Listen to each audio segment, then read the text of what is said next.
क्या केंद्र सरकार के कर्मचारियों के सैलरी में अब तक की सबसे बड़ी बढ़ोतरी होने वाली है? क्या दिल्ली, मुंबई और बेंगलुरु और हैदराबाद जैसे महंगे शहरों में रहने वाले कर्मचारियों को किराए की चिंता से बड़ी राहत मिलने वाली है? और क्या 8वें वेतन आयोग के लागू होने के बाद किसी कर्मचारी की सैलरी हजारों नहीं बल्कि लाखों रुपए सालाना बढ़ सकती है?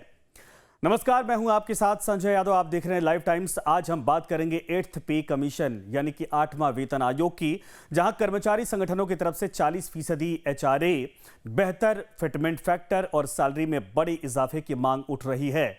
आखिर इन मांगों का मतलब क्या है, कर्मचारियों को कितना फायदा हो सकता है और सरकार के सामने सबसे बड़ी चुनौती क्या है?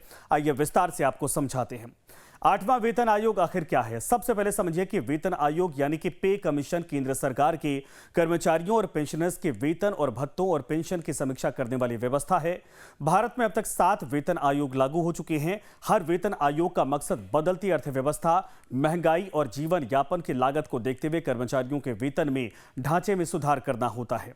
7वां वेतन आयोग 2026 में लागू हुआ था। अब कर्मचारियों की उम्मीदें 8वें वेतन आयोग से जुड़ी हैं, जो आने वाले वर्षों में नए वेतन ढांचे की सिफारिश कर सकता है। तो एचआरए को लेकर इतनी चर्चा क्यों हो रही है? दरअसल अब बात करते हैं एचआरए की। एचआरए यानी कि हाउस रेंट अलाउंसेस। सरकारी कर्मचारी अगर सरकारी आवास में नहीं रहते हैं तो किराए के मकान में अगर रहते हैं तो उन्हें एचआरए दिया जाता है। देश के बड़े शहरों में किराए लगातार बढ़ रहे हैं। दिल्ली में एक साधारण फ्लैट का किराया 20 से 40 हजार रुपए तक पहुंच जाता है और मुंबई में तो कई इलाकों में किराया इससे भी ज्यादा है। बेंगलुरु, पुणे, गुरुग्राम और हैदराबाद जैसे शहरों की स्थिति भी अलग नहीं है। ऐसे में कर्मचारी संगठनों का कहना है कि मौजूदा एचआरए वास्तविक खर्चों के मुकाबले पर्याप्त नहीं है। इसीलिए एचआरए में बड़ी जो बढ़ोतरी है उसकी डिमांड की जा रही है, मांग की जा रही है। 40% एचआरए का मतलब क्या होता है? अब मान लीजिए कि किसी कर्मचारी की नई बेसिक सैलरी 80 हजार रुपये हो जाती है। अगर एचआरए 30% है तो उसे 24 हजार रुपये एचआरए मिलेगा हर महीने। लेकिन अगर एचआरए 40% हो जाता है तो वही राशि 32 हजार रुपये हो जाएगी, यानी हर महीने 8 हजार रुपये का अतिरिक्त फायदा। एक साल में यह रकम लगभग 96 हजार रुपये तक पहुंच सकती है और यही कारण है कि बड़े शहरों में रहने वाले कर्मचारी एचआरए बढ़ोतरी को लेकर बेहद महत्वपूर्ण इसको मान रहे और इसकी मांग भी कर रहे हैं। डीए यानी महंगाई भत्ता क्यों अहम इसमें हो जाता है, यह भी समझिए। डीए यानी महंगाई भत्ता क्यों अहम हो जाता है, अब यह भी समझिए। डीए यानी कि डी अर्नेस अलाउंसेस। महंगाई बढ़ने पर कर्मचारियों की क्रय शक्ति कम ना हो, इसीलिए सरकार डीए देती है। हर कुछ महीने में डीए की समीक्षा की जाती है। जब नया वेतन आयोग लागू होता है तो आमतौर पर पुराने डीए को नई बेसिक सैलरी में समाहित कर दिया जाता है। इसके बाद डीए फिर से नए आधार से शुरू होता है। इसीलिए कर्मचारियों के लिए सिर्फ बेसिक सैलरी ही नहीं बल्कि डीए भी महत्वपूर्ण होता है। फिटमेंट फैक्टर क्या होता है, यह समझिए। अब आते हैं सबसे चर्चित शब्द पर, यानी कि फिटमेंट फैक्टर पर।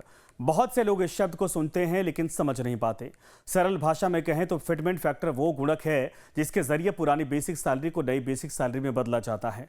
7वें वेतन आयोग में फिटमेंट फैक्टर 2.57 का था, यानी कि 18 हजार रुपए की न्यूनतम बेसिक सैलरी तय की गई थी। अब कर्मचारी संगठनों की तरफ से ज्यादा फिटमेंट फैक्टर की मांग की जा रही। अगर सरकार बड़ा फिटमेंट फैक्टर स्वीकारती है तो सैलरी में बड़ा उछाल देखने को मिल सकता है। किस कर्मचारी को कितना फायदा हो सकता है, यह समझ लीजिए। तो एक उदाहरण के जरिए आपको समझाते हैं। मान लीजिए किसी कर्मचारी के मौजूदा बेसिक सैलरी 35 हजार रुपए है। अगर नए वेतन ढांचे में उसकी बेसिक सैलरी 25 हजार से 40 हजार यानी 25 से 40% वृद्धि उसकी होती है तो यह सीधे उसकी कुल आय को प्रभावित करेगी। इसके ऊपर एचआरए बढ़ता है, डीए जुड़ता है, अन्य भत्ते जुड़ते हैं, यानी कुल टेक होम सैलरी में उल्लेखनीय बढ़ोतरी हो सकती है। हालांकि अंतिम आंकड़े आयोग की सिफारिशों और सरकार के फैसले पर निर्भर करेंगे। दिल्ली और मुंबई वालों को सबसे ज्यादा फायदा क्यों होगा, यह समझ लीजिए। यह सवाल बहुत अहम है।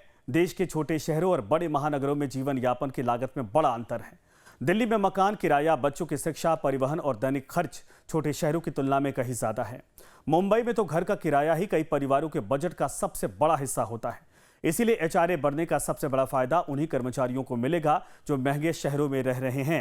यानी 40% एचआरए की मांग अगर किसी वर्ग के लिए सबसे ज्यादा महत्वपूर्ण है तो वो महानगरों में रहने वाले कर्मचारियों के लिए ही फिट बैठती है। पेंशनर्स को क्या फायदा होगा, यह समझ लीजिए। सिर्फ कर्मचारी ही नहीं बल्कि पेंशन पाने वालों की भी नजर 8वें वेतन आयोग पर टिकी है, क्योंकि जब वेतन ढांचे में परिवर्तन होता है तो पेंशन व्यवस्था पर भी उसका असर पड़ता है। लाखों सेवानिवृत्त कर्मचारी उम्मीद कर रहे हैं कि नए आयोग की सिफारिशों से उनकी पेंशन में भी बढ़ोतरी हो जाएगी। हालांकि अंतिम निर्णय आयोग और सरकार के स्तर पर होगा। सरकार के सामने सबसे बड़ी चुनौती अब सबसे महत्वपूर्ण सवाल है। अगर कर्मचारियों के सैलरी और भत्तों में वृद्धि होती है तो उसका खर्च कौन उठाएगा? जवाब है सरकार। केंद्र सरकार के लाखों कर्मचारी और पेंशनर्स हैं। उनके वेतन और पेंशन में बड़ी बढ़ोतरी का सीधा असर सरकारी खजाने पर पड़ता है। सरकार को विकास परियोजनाओं, इंफ्रास्ट्रक्चर, रक्षा, शिक्षा और स्वास्थ्य जैसे क्षेत्रों में खर्च करना होता है। इसीलिए कर्मचारियों की मांगों और सरकारी वित्तीय क्षमता के बीच संतुलन बनाना सबसे बड़ी चुनौती होगी। क्या सभी मांगे मान ली जाएंगी? ये अब सबसे बड़ा सवाल हो जाता है। फिलहाल इसका जवाब किसी के पास नहीं है।